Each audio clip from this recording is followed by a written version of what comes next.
গপ্প জংশন চ্যানেলে তোমাদের সবাইকে স্বাগত। আজ তোমাদের এক অন্যতম কবির আত্মজীবনীর শেষ অধ্যায় শোনাব। আধুনিক স্প্যানিশ সাহিত্যের অন্যতম কবি, একাধারে একজন কবি, নাট্যকার ও মঞ্চ পরিচালক। 1936 সাল, স্প্যানিশ গৃহযুদ্ধের ঠিক শুরুর দিকে জাতীয়তাবাদী সৈন্যরা তাঁকে নির্মমভাবে গুলি করে হত্যা করে। সত্যি কথা বলতে কি, তার মৃতদেহ আর কখনো পাওয়া যায়নি। তবুও কবি বেঁচে আছেন পাঠকের মধ্যে। কবি সুনীল গঙ্গোপাধ্যায় রচিত ফেদেরিকো গার্সিয়া লোরকা স্মরণে কবির মৃত্যু।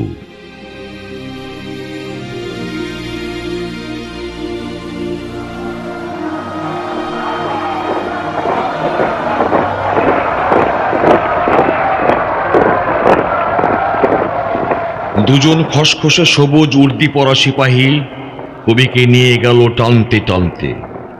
কবি প্রশ্ন করলেন, আমার হাতে শিকল বেঁধেছ কেন? সিপাহী দুজন উত্তর দিল না, কারণ সিপাহী দুজনেরই জিভ কাটা। অস্পষ্ট গোধূলি আলোয় তাদের পায়ে ভারী বুটের শব্দ, তাদের মুখে কঠোর বিষণ্ণতা, তাদের চোখে বিজ্ঞাপনের আলোর লাল আভা। মেটে রঙের রাস্তা চলে গেছে পুকুরের পাড় দিয়ে, ফ্লোরেসেন্ট বাঁশঝাড় ঘুরে। ফসল কাটা মাঠে এখন সদ্যকৃত বধ্যভূমি।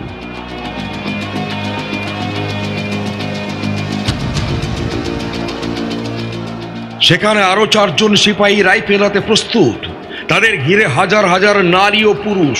কেউ এসেছে বহু দূরের অড়হর ক্ষেত থেকে পায়ে হেঁটে, কেউ এসেছে পাটকলে ছুটির বাঁশি আগে বাজিয়ে, কেউ এসেছে ঘড়ির দোকানে ঝাঁপ ফেলে, কেউ এসেছে ক্যামেরায় নতুন ফিল্ম ভরে, কেউ এসেছে অন্ধের লাঠি ছুঁয়ে ছুঁয়ে।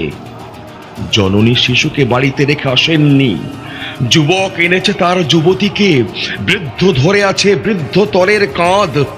সবাই এসেছে একজন কবির হত্যার দৃশ্য প্রত্যক্ষ করতে। কোটির সঙ্গে বাঁধা হলো কবিকে।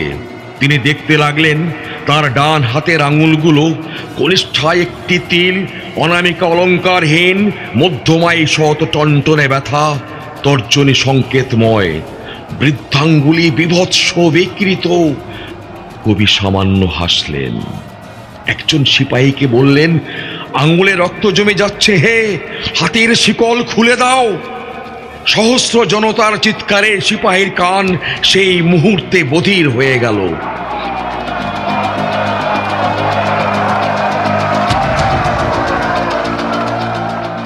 জনতার মধ্য থেকে একজন বৈজ্ঞানিক বললেন একজন কসাইকে, পৃথিবীতে মানুষ যত বাড়ছে ততই মুরগি কমে যাচ্ছে। একজন আদার ব্যাপারী জাহাজ মার্কা বিড়ি ধরিয়ে বললেন, কাঁচা লঙ্কা তো আজকাল তেমন ঝাল নেই। একজন সংশয়বাদী উচ্চারণ করলেন আপন মনে, বাপের জন্মেও একসঙ্গে এত বেজন্মা দেখিনি শালা। পরাজিত এমএলএ বললেন একজন ব্যায়ামবীরকে, উচকিতে বড় আমবাত হচ্ছে আজকাল। একজন ভিখিরি খুচরো পয়সা ভাঙিয়ে দেয় বাদামওয়ালাকে। একজন পকেট মারের হাত অকস্মাৎ অবশ হয়ে যায়। একজন ঘাটোয়াল বন্যার চিন্তায় আকুল হয়ে পড়ে। একজন প্রধান শিক্ষয়িত্রী তার ছাত্রীদের জানালেন, প্লেটো বলেছিলেন। একজন ছাত্র একটা লম্বা লোককে বলল, মাথাটা পকেটে পুরুন দাদা। এক নারী অপর নারীকে বলল, এখানে একটা গ্যালারি বানিয়ে দিলে পারত। একজন চাষি একজন জনমজুরকে পরামর্শ দেয়, বউটার মুখে ফলিডল ঢেলে দিতে পারো না। একজন মানুষ আর একজন মানুষকে বলে, রক্তপাত ছাড়া পৃথিবী উর্বর হবে না। তবু একজন সমস্যারে চেঁচে উঠল, এত ভুল লোক কেনেছে, ভুল মানুষ, ভুল মানুষ।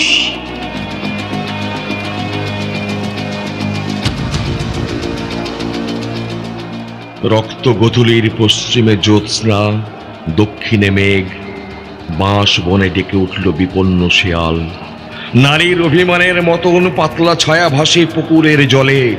ঝুমঝুমির মতন একটা বকুল গাছে কয়েকশো পাখির ডাক। কবি তার হাতের আঙুল থেকে চোখ তুলে তাকালেন জনতার কেন্দ্রবিন্দুতে। রেখা অক্ষর থেকে রক্ত মাংসের সমাহার তাকে নিয়ে গেল অরণ্যের দিকে। ছেলেবেলার বাতাবি লেবু গাছের সঙ্গে মিশে গেল হেমন্ত দিনের শেষ আলো। তিনি দেখলেন সেতুর নিচে ঘনয়মান অন্ধকারে এক গুচ্ছ জোনাকি। দমকা হাওয়া এলোমেলো হলো চুল। তিনি বুঝতে পারলেন সমুদ্র থেকে আসছে বৃষ্টিময় মেঘ। তিনি বৃষ্টির জন্য চোখ তুলে আবার দেখতে পেলেন অরণ্য।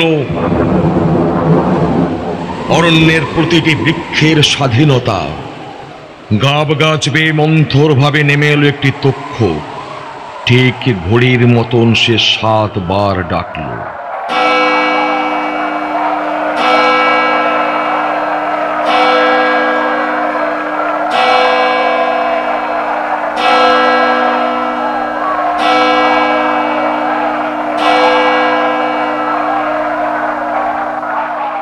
সঙ্গে সঙ্গে 6 রিপুর মতন 6 জন বোবা কালা সিপাহী মুচিয়ে ধরল রাইফেল, যেন মাঝখানে রয়েছে একজন ছেলে ধরা।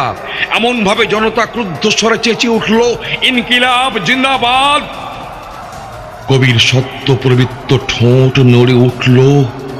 তিনি অস্ফুট হিষ্টতায় বললেন, বিপ্লব দীর্ঘজীবী হোক, মানুষের মুক্তি আসুক, আমার শিকল খুলে দাও। কবি অত মানুষের মুখের দিকে চেয়ে খুঁজলেন একটি মানুষ, নারীদের মুখের দিকে চেয়ে খুঁজলেন একটি নারী। তিনি দুজনকে পেয়ে গেলেন। কবি আবার তাদের উদ্দেশ্যে মনে মনে বললেন, বিপ্লব দীর্ঘজীবী হোক, মিলিত মানুষ ও প্রত্যেক মানুষের নিজস্ব বিপ্লব।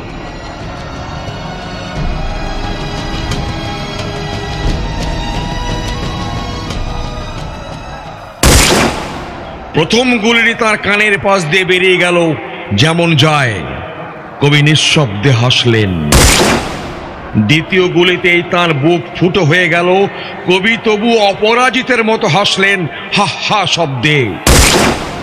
তৃতীয় গুলি ভেদ করে গেল তার কণ্ঠ। কবি শান্তভাবে বললেন, আমি মরব না।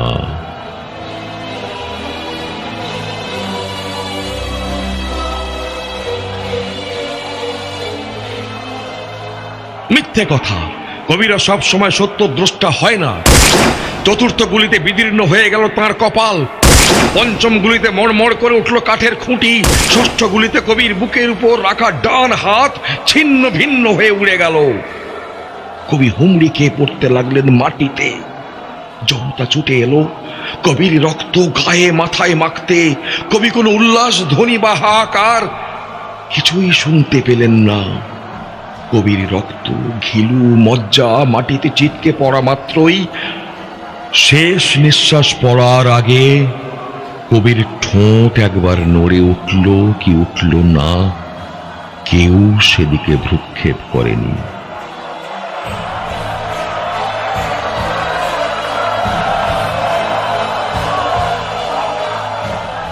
আসলে কবির শেষ মুহূর্তটি মোটামুটি আনন্দেই কাটল। মাটিতে পড়ে থাকা ছিন্ন হাতের দিকে তাকিয়ে তিনি বলতে চাইলেন, বলেছিলুম কি না, আমার হাত শিকলে বাঁধা থাকবে না, আমার হাত শিকলে বাঁধা থাকবে না, শিকলে বাঁধা থাকবে না।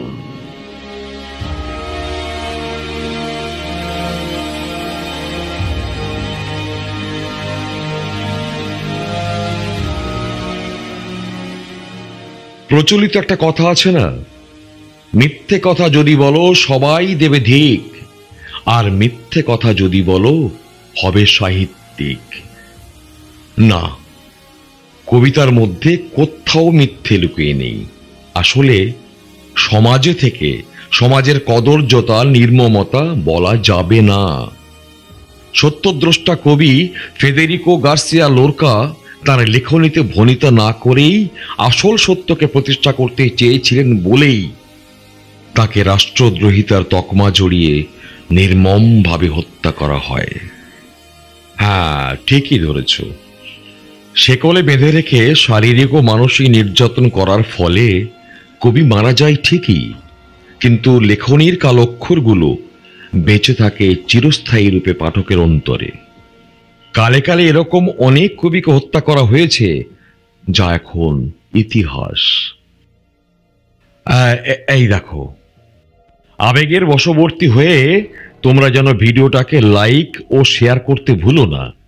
আর হ্যাঁ, চ্যানেলটাকে এখনো যদি সাবস্ক্রাইব না করে থাকো তাহলে এক্ষুনি সাবস্ক্রাইব বাটনটাকে ক্লিক করে দাও। তাহলে ফিরে আসছি আগামী সপ্তাহে।